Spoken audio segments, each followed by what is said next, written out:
बच्चों के साथ और अपने सतलोक प्राप्त हुआ। तो कहने का भाव यह है कि हम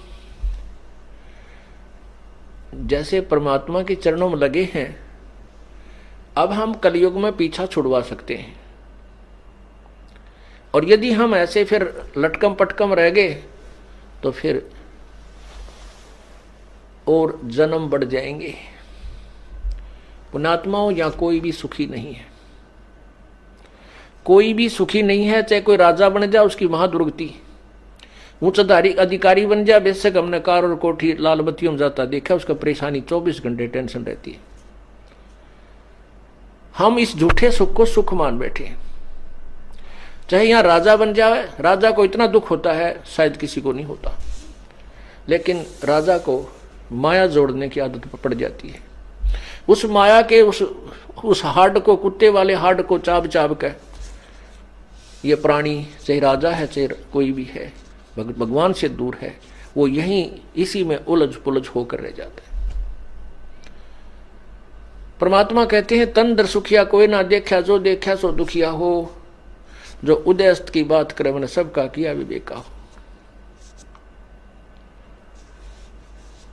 यहां पर कोई भी जीव सुखी नहीं है, चाहे राजा है, ब्रह्मा विष्णु महेश तक भी सुखी नहीं है। कहते साच कहूं तो जग नहीं माने, झूठे जगपति आई हो, ये ब्रह्मा विष्णु शिव जी दुखिया जिन ये राह चलाई हो। परमात्मा कहते मैं साची कहता हूं तो मारने धावे हैं, और झूठी बात को ये स्वीकार करे बैठे हैं कि ब्रह्मा विष्णु महेश सर्वशक्तिमान है, इनकी पूजा से मोक्ष होता है। नहीं, इनका अपना भी मोक्ष नहीं है, ये स्वयं भी जन्म मृत्यु के 84 लाख योनियों के चक्कर में ही है।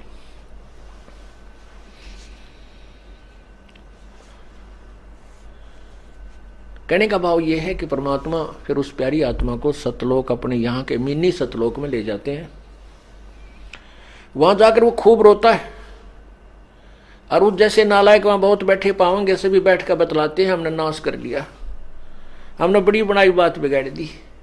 अब पता नहीं कौन से कलयुग में परमात्मा कब दया होगी या ना होगी, क्यों कलयुग के अंदर ये काल इतना सतर्क हो जाता है, नाना प्रकार के पंथ बना देता है, भिन्न भिन्न प्रकार के मजहब बनवा देता है, क्योंकि कोई एक दूसरे की बात को सुनकर प्रसन्न नहीं, और आपस में लड़ाई झगड़े मार काट है, और उसी अपनी अपनी अपनी सोच पर सभी आधारित रहते हैं।